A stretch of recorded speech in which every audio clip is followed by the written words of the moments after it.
Hello, welcome back to today's video.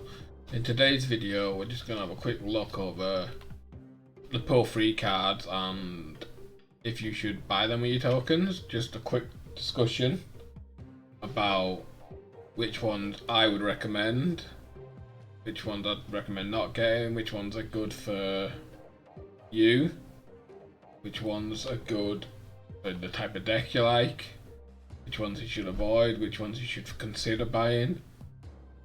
It's just going to be a quick looking over the cards for pull. I'm only going to do pull free because I don't really have any of the pull fours or fives at the bottom, and I feel like unless you really enjoy the card, it's kind of hard to rate them because getting the tokens is incredibly hard. At the end of the day, all these cards and which card you unlock comes down to preference. You can either be someone that wants the best of the best, or the most fun, or cards just the style you like. So we're just gonna have a quick look over it, and hopefully you like the video. And if you do, please do like and subscribe. Thank you. Okay, starting up with the cards that I'd recommend first, which I'd classify as the most versatile. They can go in the most decks and just super flexible. So we start up with Mystique. Can go in Patriot decks, Zoo decks, ongoing decks, Dino decks, negative decks, stuff like that. She can go in so many decks. Incredibly flexible card. One of the most fun to play with. Next we have Aero, goes without saying. One of the strongest 5 drops. Should still be good, even with those possible nerfs coming soon. I believe they might be out tomorrow from when I'm recording this video, so it could be outdated the time this goes live. But even as a 5/7, she's still incredibly strong. Goes in a lot of decks. If you need a 5 drop, can't go wrong with her. Then the most hated card, Leader. End of the day, stupidly good, and you can go in a lot of decks. Just stick Leader in, and it's your get out of jail free card in a way if you're doing well. Next up is Sarah. She was recently nerfed, like a month ago or something, whenever it was. Hasn't stopped her going to the top.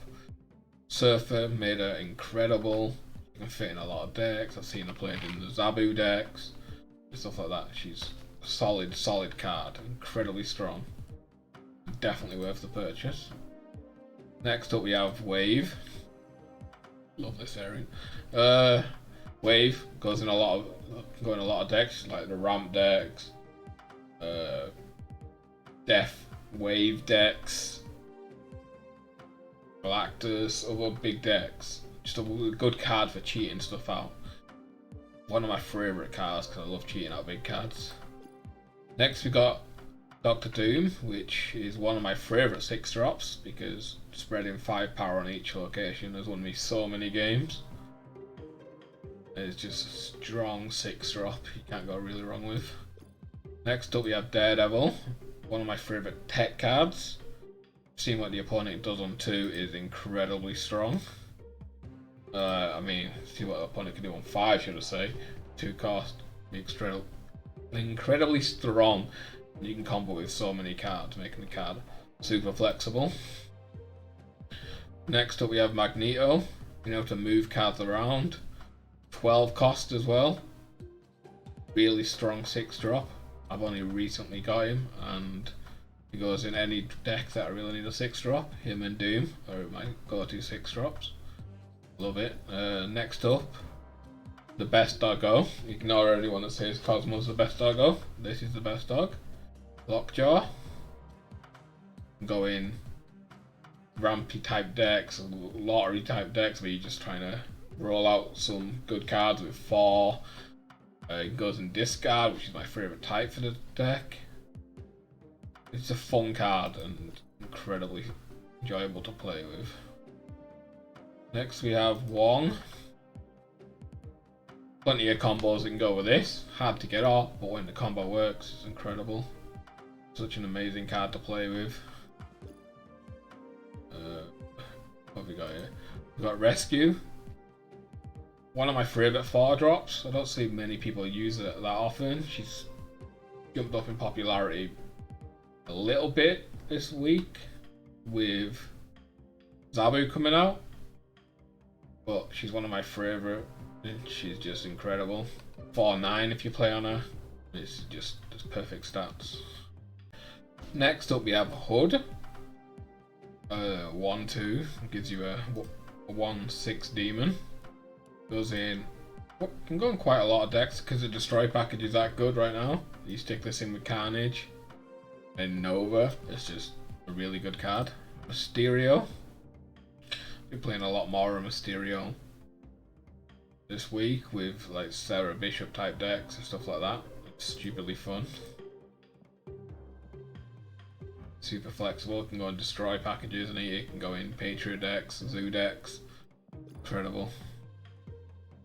Next we have Green Goblin. Decent free drop, can fit it in quite a lot of decks. Super good, flexible. I mean, really enjoyable to stick this in and fill a person's lane if they've played free cards there. Next we have the God of Thunder himself, 4 over here. A 3/4's a little below average stats, but it's kind of good. Especially when you draw the hammer, there's a 3/10, which is well above the average of the stats, so incredible card. Especially if you put in with like Jane Foster or Wong or Odin, stuff like that. It'd be super strong stat wise. Maximus, just incredible stats. 3/7. Can't go wrong with that. Downside being they draw 2 cards. Most of the times you can get around that. It's not that big of an issue. It can be a little annoying if you do it at the wrong time, or you can just play on the last turn if you're playing Surfer. Then we have Captain Marvel. My favourite cards. At the end of the game, she'll just fly and try and win you the game. Can sometimes be a little weird. I've had a couple of bad interactions recently, but I think that's down to locations. She's flexible. If you need a 5-drop, you can put her in there. Fits in quite a lot of decks. Good card. Zola. People might think it's a little off putting in the versatile list because people will be thinking mostly the Black Panther combo Zola. But you can Zola Dinos, you can Zola like Red Skulls, you can Zola Taskmasters, Deadpool, all kind of cards. Incredibly flexible card. And then the most the card that keeps Destroy going, Death. In fact, you can cheat her out with Wave, makes her just a credible card. You can go in anything that it can destroy. You can go in decks where you cheat out big stuff with like Lady Sif, Ghost Rider, Jubilees, Lockjaws, Hellas, everything. She's stupidly flexible. So that is the most versatile list done, and now we'll move on to the next one. The next section is cards you should consider buying because they open up a new archetype. So we start with Cerebro. Opens up the Cerebro deck. If you like that kind of style or you think you like it, picking up this because it's a new archetype is incredibly valuable. The same goes for Patriot. Buffs up the Zoo decks if you like to flood the board. This card just makes that. It just literally makes that archetype. Patriot list. Then you've got Electro, which is good for the ramp. Opens up the ramp list, opens up a couple of strong combos. Getting a card out early, like say getting a Leech out on 4 could be annoying. Getting like Odins and Doctor Dooms out on 6, on 5 should I say. Strong card, flexible. Mr. Negative opens up the negative decks, which are kind of stupidly strong in the moment, or were last month, still pretty strong. So open up that archetype's incredible. Then you've got Dracula. Just a strong card. I've been playing him a lot with Zabu. Just having Infinite in my hand is normally enough. Good card. And then you have Destroyer, which unfortunately I don't have, but also a new archetype. Okay, on to the next. Next up we have cards pretty good, and you should buy them if they fill out your lists. Like, these cards go well in a lot of decks, but they're not super key. But they make the deck better if you buy them. So you should buy like the key cards first, but they should be at like the second on your list. So we started off with Invisible Woman. You can go in a lot of decks to hide it. You know, Wongs, Hellas, Patriots, Cerebro, stuff like that. Just hide the card behind it. Mojo, 6/8 if you get it right, dropping this to a full lane is incredible. Going a lot of decks. Good card. Brood, gone up a lot. Surfer came out. Fits in Surfer decks. Patriot decks. It's a really solid card. Debris fits in Disruption decks, Patriot decks, Destroy decks as well. You can put her in. It's a really good card if you need it for it to fill out a slot. Juggernaut, strong free drop. Put him in Surfer, you do the annoying Storm Juggernaut lane. It'd be really annoying to deal with. Be super strong. Next up we have Ghost Rider. Fits into Hella decks, discard decks, random Dracula decks. But with Lady Sif and a big 6-drop. But him, should say. Good card. Spider-Man, incredible control card. Better now with Zabu. Especially if you've got Absorbing Man, or if you hit him with Moon Girl. Dropping double Spider-Man on a 1 turn is strong. Hellcow goes in all the discard card decks, like gonna run Hella or Dracula discard. This card is kinda needed. Incredible, one of the stronger discard cards. Taskmaster goes with Deadpool, Red Skull, and go with Wong, Black Panther, Zola, and all that stuff. Incredible card. Magic, making Limbo can be good if you plan for it. Red Skull, 5 power, 5 cost for 15 power. You put this with 0 or anything like that, or cheat out with Dracula. Cheat out the stats. Use it with Taskmaster, good card. Hella, open up the Hella discard. She's unfortunate not to get on the list above, but I don't rate the deck, so I kind of put it down here. I feel like Hella decks are a little hard and not worth the difficulty.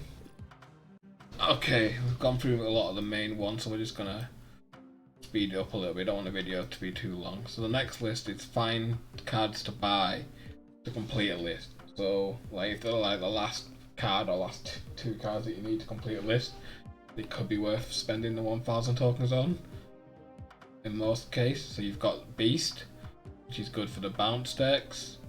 Pauline goes in discard. Deadpool, of course, to go in Deadpool decks, along with Venom. Those two go together so well. Quinjet for the Dino, reducing the cost by 1. Wasp goes incredibly well in Lockjaw. Ultron in Patriot decks. Dr. Octopus, I kind of want the card, don't have it. One of my last few go frees that I need. Really good to disrupt the card. Zero's good for Red Skull. Giganto, 6 power 14, good card. Gambit goes in discard, can go in Wong decks. Falcon goes with Beast and the bounce. Goose can go in Cerebro decks and just be a pain. Human Torch for movement decks. Polaris, strong free drop. Then we get down to the below average cards, which I probably wouldn't buy, which is Black Widow, Dagger, Moon Knight. It's a good discard card, but I probably wouldn't buy him. I think it's just an extra card. Sticks in one type of archetype. like Kingpin, Lady Jane, Mighty Thor, Rogue, Hazmat, Fury, Agatha, Mary, Ronan, Omega Red, Crossbones could be moved up now. Crossbones and Omega Red could both be moved up with Zabu, both increasing a bit their noteworthiness. Viper, good for Disrupt, Black Cat, Warlock, Yellow Jacket, Drax, and Rock Slide. Like the 4-drops have gone up a little bit, their stocks have gone up because of Zabu, and then the cards that I'd probably never buy: Black Bolt, Quake, Baron, Crystal. I've seen Crystal on a few decks, so maybe she could go up. Okay, that's it for the list. Like at the end of the day, what you spend your tokens on comes down to preference. But I hope this helped. I hope this video helped a little bit to help you decide on what you might want to spend your cards on. If it did, please leave a like and a comment, and I'll see you on the next video.